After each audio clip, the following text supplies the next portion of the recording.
আশিক ওর দোস্তকে party করতে বলে কারণ ওর প্রমোশন হয়েছিল। দেন ওর দোস্ত 5 মিনিটের সময় নিয়ে রেডি হতে যায়। তখনই দোকানে আশিক এক আজব মূর্তি দেখে। বন্ধু আসতে আশিক জিজ্ঞেস করে এটা কোন দেবী যার এক হাতে বীণা আর অন্য হাতে মাথা।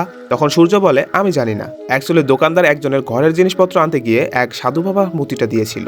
আশিক ফ্রি মূর্তির কথা শুনে সে তার গাড়িতে রেখে দেয়। পরে দুই বন্ধু পার্টি করতে যায়। তো আশিক এক মেয়ের সাথে ডান্স করছিলই, তখনই কেউ বলতে থাকে আমি ক্ষুধার্ত, আমায় ভোগ দে। মেয়েটা ওকে পাগল ভেবে চলে যায়। পরে আশিক বাসায় যাচ্ছিল, তখনই গাড়ির আয়নায় ও তার মৃত মাকে দেখতে পায়। যখন আশিক পিছন ফিরে তাকায় তখন দেখে সেখানে শুধু সেই মূর্তিটাই পড়ে আছে। দেন আশিক বাসায় এসে ঘুমিয়ে পড়ে। তখনই দেবী এসে আবারও বলতে থাকে আমি ক্ষুধার্ত, আমায় ভোগ দে।